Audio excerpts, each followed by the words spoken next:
So if you want to come to Germany, then this is the right video for you. So I would request please watch this video until end so that you get to know how you can come to Germany.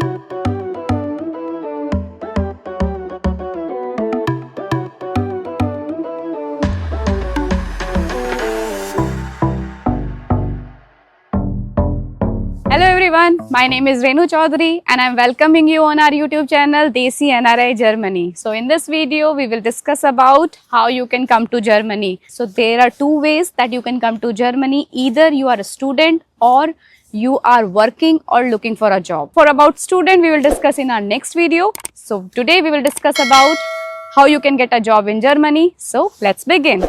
तो आज की video में हम बात करेंगे about status, visas, website, resume and profession. So let's start and discuss about in detail so that you can apply without any hassle. Status and visas different status हैं. इधर आप वर्किंग होगे या आप डिपेंडेंट पे आएंगे. तो हर स्टेटस में कौन सा वीज़ा है, कैसे आपको जॉब मिल सकती हैं, हम इसके बारे में थोड़ा डिटेल में डिस्कस कर लेते हैं. तो पहले हम बात कर लेते हैं अबाउट डिपेंडेंट. तो अगर आप डिपेंडेंट हैं तो इट मीन्स आपके हस्बैंड या वाइफ ऑलरेडी जर्मनी में वर्किंग होंगे या they got a job from German employer. तो उस केस में भी आप अप्लाई कर सकते हो डिपेंडेंट वीज़ा जो फैमिली रीयूनियन के अंदर आता है, और उस वीज़ा के थ्रू आप जर्मनी आ सकते हो. उसके बाद आप जर्मनी आके यहाँ पर कुछ इंटीग्रेशन कोर्सेज में अप्लाई कर सकते हो. और once you learn German language और if you are already skilled in any of the technology और एनी ऑफ द फील्ड, तो आप यहाँ पर आके भी जॉब सर्च कर सकते हो और उसके बाद उस जॉब को अप्लाई करके आपको जॉब मिल सकती है. तो स्टिल अगर आप डिपेंडेंट हो तो भी आप डिपेंडेंट से वर्क वीज़ा में कन्वर्ट हो सकते हो. तो दूसरा ऑप्शन है, अगर आप कॉलेज पास आउट हो एज अ फ्रेशर, आपको कोई वर्क एक्सपीरियंस नहीं है, तो भी आप अप्लाई कर सकते हो, आपको जॉब मिल सकती है जर्मनी में. तो इसमें आपको यही करना है कि अपने प्रोफेशन के अकॉर्डिंग जॉब अप्लाई करो and based on your status. For example, अगर आपको जॉब डायरेक्टली जर्मनी में मिलती है which is means if your employer is a German employer, तो आपको दे will give you the contract and based on contract either you will get a blue card और you will get a work visa which will depend on the salary. So there is an option that if you are just passed out from college, you don't have any job in India, still you can get a job in Germany. Just apply as per your profession and get a call from the German employer and then you can move over here. तो अगर आपके पास job नहीं है फिर भी आप Germany आना चाहते हैं तो एक और ऑप्शन है जिस पर आप जर्मनी आ सकते हैं, वो है जॉब सीकर वीज़ा. इस वीज़ा में आप जर्मनी आ सकते हैं विदाउट अ जॉब और यहाँ पर आप 6 मंथ तक रह सकते हैं. ड्यूरिंग दैट वीज़ा आप उस पर पार्ट टाइम वर्क अलाउड है, जिसमें आप जो वेटर्स और जो छोटी जॉब डिलीवरी टाइप जॉब्स कर सकते हैं और अपने एक्सपेंसेस निकाल सकते हैं. And the third option is if you are already working in India and you want to come to Germany, तो इसके भी 2 ways हैं. Either आप इंडिया में वर्क कर रहे हो and the same company, you have a company over here in Germany, तो आप इंटरनल ट्रांसफ़र के लिए बात कर सकते हो and which comes under ICTDE visa. वो आपका एम्प्लॉयर आपके लिए अप्लाई करेगा. उस वीज़ा के थ्रू आप इंडिया से जर्मनी ट्रैवल कर सकते हो and once come over here you can apply for ICT card and then you can work here. ये वीज़ा थोड़ा लिमिटेड टाइम के लिए होता है. It depends on 1 year, 2 year, 3 years based on your profile, work. It can extend. लेकिन ये visa भी आप यहाँ के convert करा सकते हो. If you want to stay long over here, so you can come, work here, get a local contract, and then you can apply for blue card based on salary, and then you don't need to go back. You can come, you can work here until you want. So ये option भी आपके पास है कि आप directly India job से Germany में transfer होके और आप यहाँ पर लॉन्ग टर्म के लिए रह सकते हो. तो अगर आप स्टूडेंट हो तो तब भी जर्मनी में जॉब मिल सकती है. इसके लिए बस आपको ये है कि आपके पास 12th की डिग्री होनी चाहिए which should be recognised one, जो आपकी जर्मनी में रिकॉग्नाइज्ड हो. आप अप्लाई कर सकते हो. उस केस में आपको यहाँ पे job, part time job and vocational school में एडमिशन्स, आप उसमें जा सकते हो. तो आप यहाँ आके पढ़ सकते हो, साथ साथ जॉब भी कर सकते हो. Once you are completing your training and everything, तो you can convert your visas accordingly. So let's discuss the topic website. So बहुत सारी वेबसाइट्स अवेलेबल हैं जॉब्स के लिए जिस पे आप अप्लाई करते हो बट आपको सक्सेस नहीं मिल रही है. But there are lot many of websites available for jobs, but I will talk about only the websites जो जर्मनी में फेमस हैं, like LinkedIn, Indeed, StepStone, Xing, ये कुछ मेन वेबसाइट्स हैं जो जिस पे आप अप्लाई करने से आपको जॉब मिल सकती है। तो इन वेबसाइट पे भी अप्लाई करते टाइम आपको ध्यान रखना है कि आप उसमें क्या इन्फॉर्मेशन प्रोवाइड कर रहे हो, कौन से डॉक्यूमेंट्स अप्लाई कर रहे हो। जर्मनी में बेसिकली आपका रिज्यूमे और कवर लेटर बहुत इंपॉर्टेंट है, उसको आप कैसे बनाते हो इस टॉपिक के बारे में हम इसके बाद बात करेंगे।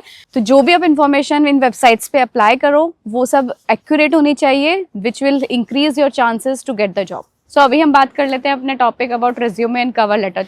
तो जैसे हमने लास्ट टॉपिक में बात करा था कि कौन कौन सी वेबसाइट्स हैं जिस पे अप्लाई कर सकते हैं, उसमें एक चीज़ बहुत इंपॉर्टेंट है कि जो भी मार्कशीट्स आप अप्लाई करते हो, अटैच करते हो, वो सारी मार्कशीट्स जर्मनी में रिकॉग्नाइज्ड होनी चाहिए, तभी वो मार्कशीट्स ये लोग कंसिडर करेंगे, otherwise they will reject you. तो जो आपका रिज्यूमे होता है वो आपकी हर जॉब के साथ वेरी कर सकता है, सेम फॉर कवर लेटर। ऐसा नहीं है कि आपने किसी एक जॉब के लिए अप्लाई किया तो उस वही रिज्यूमे आप सारी जॉब में अप्लाई कर सकते हो। फॉर एग्जांपल, अगर आप इन्फॉर्मेटिका के लिए अप्लाई कर रहे हो तो इन्फॉर्मेटिका के बहुत सारे टूल्स हैं, ETLs के बहुत सारे टूल्स हैं, तो आपको जो भी टूल्स आता है वो आप स्पेसिफिकली मेंशन करो, या फिर जिस भी जॉब में जो कोई स्पेसिफिक टूल मेंशन किया गया है आपको उसकी इन्फॉर्मेशन है तो आप वो नाम ज़रूर मेंशन करो। क्योंकि क्या हो रहा है जर्मनी में कि आजकल HR AI टूल के थ्रू सर्च करते हैं, तो they have certain keywords for particular job, on those keywords वो सर्च करते हैं which resume and cover letter have those information and then they proceed with those profiles. तो इसीलिए आप जब भी कभी जॉब पे अप्लाई करो तो ये वो सारे कीवर्ड्स डेफिनेटली मैच करो जो आपको इम्पॉर्टेंट लगते हैं इन दैट पर्टिकुलर जॉब, और उसके बारे में जो आपको एक्सपीरियंस है, नॉलेज है, वो भी आपकी प्रोफेशनल समरी में मेंशन करो। तो जो मैंने पहले बताया था कि ये बहुत इंपॉर्टेंट है जर्मनी में कि आप अपना रिज्यूमे कैसे बनाते हो, और एक कवर लेटर। तो कवर लेटर भी यहाँ पे बहुत इंपॉर्टेंट है क्योंकि कवर लेटर के थ्रू ये जज करते हैं कि what information you have provided about the job, whether you have the skills to work on that or not. तो क्या होता है कि जैसे आप किसी जॉब के लिए अप्लाई कर रहे हो तो आपका उसके रिलेटेड रेज्यूमे बनाना चाहिए जिसमें आपकी सारी इन्फॉर्मेशन क्रिस्प एंड क्लियर होनी चाहिए। आपका क्या एक्सपीरियंस है, आपको क्या आता है, कौन से टूल्स, टेक्नोलॉजीज, लैंग्वेज, आप जैसे इंग्लिश में प्रोफिशिएंट हो और इधर आपको जर्मन का कोई लेवल है like A1, A2, B1, B2, तो मेक श्योर आप उसे भी मेंशन करो क्योंकि उसको भी प्रेफरेंस मिलती है अगर आपको जर्मन लैंग्वेज आती है।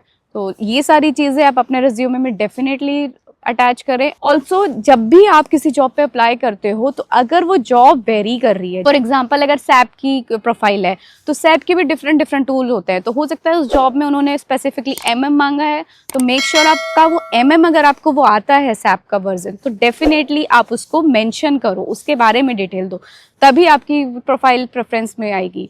It should not be like कि आपके पास एक resume, cover letter, you sit and apply. No, जब भी आप जॉब में अप्लाई करो उसका डिस्क्रिप्शन, उसमें क्या टूल्स, टेक्नोलॉजी, क्या डिमांड है इनकी, वो थॉरली पढ़ो और उसके बारे में जितना हो सके उन कीवर्ड्स के बारे में अपने रिज्यूमे एंड कवर लेटर में मेंशन करो। तो अगर आपको इसके बारे में और डिटेल में इंफॉर्मेशन चाहिए तो आप मुझे कमेंट कर सकते हैं, मैं इसके ऊपर एक सेपरेट वीडियो बनाऊंगी जिसमें मैं आपको प्रॉपरली एक्सप्लेन करूंगी कि resume, sections, everything in detail about resume and cover letter. तो अभी हम नेक्स्ट बात करते हैं अबाउट प्रोफेशंस। तो अगर आप किसी भी प्रोफेशन से बिलोंग करते हो तो भी आप उन वेबसाइट्स पे जाकर अप्लाई करो, जॉब देखो और अप्लाई करो। लेकिन यहाँ पे कुछ प्रोफेशंस है जिसकी बहुत ज़्यादा डिमांड है, जैसे कि IT एंड डिजिटल। तो अगर आप डेवलपर हैं, आपको SAP आता है, AI, ML, ये कुछ नीश टेक्नोलॉजीज हैं, तो आई वुड से कि अगर आपको ये सब चीज़ें आती हैं तो आप आज ही अपनी resume and cover letter prepare करो एंड स्टार्ट अप्लाइंग। दूसरा प्रोफेशन जिसकी यहाँ डिमांड है वो है आपका इंजीनियरिंग। इंजीनियरिंग में भी बहुत सारी चीज़ें हैं लाइक मैकेनिकल, इलेक्ट्रिकल, इलेक्ट्रॉनिक्स। तो अगर आपको इन चीज़ों का भी एक्सपीरियंस है तो भी आप अप्लाई कर सकते हो। इट्स नॉट कि अगर आपको सिर्फ IT आती, कंप्यूटर्स आता है तो ही आप अप्लाई कर सकते हो, ऐसा नहीं है।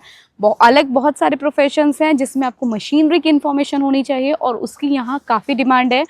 तो आप अगर उस प्रोफेशन से बिलोंग करते हो तो भी आप अप्लाई कर सकते हो। एंड हमारा थर्ड इम्पॉर्टेंट प्रोफेशन है health care, like if you are doctor, nurses, if you have a knowledge about medical devices तो भी आप अप्लाई कर सकते हो। हाँ, लेकिन अगर आप डॉक्टर, नर्सेज इन प्रोफाइल्स में अप्लाई करते हो तो इंश्योर करो कि आपको जर्मन आनी चाहिए क्योंकि you have to talk to people on daily basis. तो इसीलिए रिकमेंड करते हैं कि अगर मैं फिर भी रिकमेंड करूँगी, although most of the jobs you can get in English, but अगर आप basic level of German start करके कंप्लीट कर सकते हो तो वो आपके रिज्यूमे में एक प्लस पॉइंट होगा and they will give you preference over other profiles. तो start learning today and start applying today. तो ये सब क्राइटेरिया हैं जिन्हें आप फॉलो करके जर्मनी आ सकते हो, यहाँ पर रह सकते हो, जॉब कर सकते हो। तो इसी तरह की वीडियोस हम बनाते रहेंगे और ये सब टॉपिक्स के बारे में हम कंटिन्यूएशन में डिटेल्स में और वीडियोस बनाते रहेंगे। So stay tune with us, like share and subscribe, और प्लीज़ टू कमेंट मी अगर आपको किसी भी टॉपिक से रिलेटेड कोई भी इन्फॉर्मेशन चाहिए तो मैं उस टॉपिक्स पे वीडियो बनाती रहूँगी about schools, colleges, child education, everything. Please do like share and subscribe and thank you everyone for listening to me and please comment me अगर आपको किसी भी बारे में कोई इन्फॉर्मेशन चाहिए तो I will reply over the comment. Thank you everyone, thank you so much.